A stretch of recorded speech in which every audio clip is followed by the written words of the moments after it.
2025ನೇ ಸಾಲಿನ second P U C result ಇನ್ನೇನು 2 ದಿನಗಳಲ್ಲಿ ಅನೌನ್ಸ್ ಆಗಲಿದ್ದು, ಯಾವ ದಿನದಂದು second P U C result announce ಆಗಲಿದೆ ಹಾಗೂ ಅದನ್ನು ಚೆಕ್ ಮಾಡೋದು ಹೇಗೆ ಅನ್ನೋದನ್ನು ಇವತ್ತಿನ ವಿಡಿಯೋದಲ್ಲಿ ತಿಳಿಸ್ಕೊಡ್ತಾ ಇದ್ದೀನಿ. ಆದ್ದರಿಂದ ಈ ವಿಡಿಯೋನ ಸ್ಕಿಪ್ ಮಾಡದೆ ಕೊನೆವರೆಗೆ ನೋಡಿ ಹಾಗೂ ಈ ವಿಡಿಯೋ ನಿಮಗೆ ಇಷ್ಟ ಆಯಿತು ಅಂದರೆ ಈ ವಿಡಿಯೋಗೊಂದು ಲೈಕ್ ಮಾಡಿ ಮತ್ತು ಶೇರ್ ಮಾಡಿ. ಹಾಗೆ ಕೆಳಗೆ ಕಾಣಿಸ್ತಿರೋ ಬೆಲ್ ಐಕಾನಲ್ಲಿ ಆಲ್ ಅನ್ನೋ ಆಪ್ಷನ್ನ ಸೆಲೆಕ್ಟ್ ಮಾಡಿ. ಇದರಿಂದ ಪ್ರತಿ ವಿಡಿಯೋ ನೋಟಿಫಿಕೇಶನ್ ನಿಮಗೆ ತಪ್ಪದೆ ಸಿಗುತ್ತೆ. ಬನ್ನಿ ಈಗ ವಿಡಿಯೋ ಸ್ಟಾರ್ಟ್ ಮಾಡೋಣ.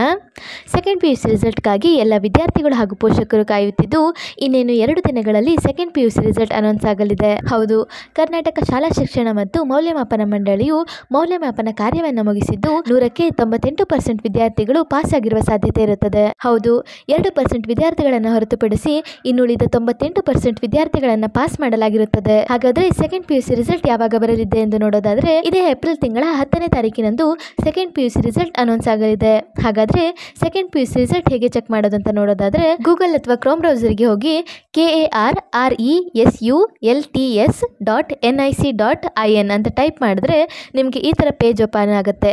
ಅಥವಾ ಇದರ ಲಿಂಕನ್ನು ಸಹ ನಾನು ಡಿಸ್ಕ್ರಿಪ್ಷನಲ್ಲಿ ಕೊಟ್ಟಿರ್ತೀನಿ, ಅದ್ರ ಮೇಲೆ ಕ್ಲಿಕ್ ಮಾಡಿದ್ರು ಸಹ ನಿಮಗೆ ಈ ಥರ ಪೇಜ್ ಓಪನ್ ಆಗುತ್ತೆ. ಇದರಲ್ಲಿ ಲಾಸ್ಟ್ ಇರೋ ಆಪ್ಷನ್ ಮೇಲೆ ಕ್ಲಿಕ್ ಮಾಡಬೇಕಾಗುತ್ತೆ. ನಂತರ ಈ ಥರ ಪೇಜ್ ಓಪನ್ ಆಗುತ್ತೆ. ಇದರಲ್ಲಿ ಮೊದಲಿಗೆ ಎಂಟರ್ ರಿಜಿಸ್ಟರ್ ನಂಬರ್ ಅಂತ ಇರುತ್ತೆ, ಅದರಲ್ಲಿ ನಿಮ್ಮ ರಿಜಿಸ್ಟರ್ ನಂಬರನ್ನು ಎಂಟರ್ ಮಾಡಬೇಕಾಗುತ್ತೆ. ನಂತರ ಸೆಲೆಕ್ಟ್ ಸಬ್ಜೆಕ್ಟ್ ಅಂತ ಇರುತ್ತೆ, ಅದರಲ್ಲಿ ನಿಮ್ಮ ಸಬ್ಜೆಕ್ಟ್ ಯಾವುದೋ ಅದನ್ನು ಸೆಲೆಕ್ಟ್ ಮಾಡಬೇಕಾಗುತ್ತೆ. ನಂತರ ಸಬ್ಮಿಟ್ ಅನ್ನೋ ಆಪ್ಷನ್ ಮೇಲೆ ಕ್ಲಿಕ್ ಮಾಡಿದ್ರೆ ನಿಮಗೆ ನಿಮ್ಮ ರಿಸಲ್ಟ್ ಶೋ ಆಗುತ್ತೆ.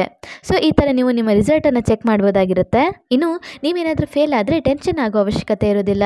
ನಿಮಗೆ ಇನ್ನೂ 2 ಸಲ ಎಕ್ಸಾಮ್ ಬರೆಯೋ ಅವಕಾಶ ಸಿಗುತ್ತೆ. ಹಾಗೆ ನೀವೇನಾದರೂ ಮತ್ತೆ ಎಕ್ಸಾಮ್ ಬರೆದ್ರೆ ನಿಮ್ಮ ಮಾರ್ಕ್ಸ್ ಕಾರ್ಡಲ್ಲಿ ರಿಪೀಟರ್ಸ್ ಅಂತ ಬರೋದಿಲ್ಲ. ಇದರಿಂದ ನಿಮ್ಮ ಜಾಬ್ಗಾಗಲಿ ನಿಮ್ಮ ಹೈಯರ್ ಎಜುಕೇಷನ್ಗಾಗಲಿ ಏನೂ ಪ್ರಾಬ್ಲಮ್ ಆಗಲ್ಲ. ಆದ್ದರಿಂದ ಎಲ್ಲ ಸೆಕೆಂಡ್ ಪಿ ಯು ಸಿ ವಿದ್ಯಾರ್ಥಿಗಳಿಗೆ ನನ್ನ ಕಡೆಯಿಂದ ಆಲ್ ದ ಬೆಸ್ಟ್. ಹಾಗೆ ಈ ವಿಡಿಯೋ ನಿಮಗೆ ಇಷ್ಟ ಆಯಿತು ಅಂದರೆ please like, share and subscribe to my YouTube channel.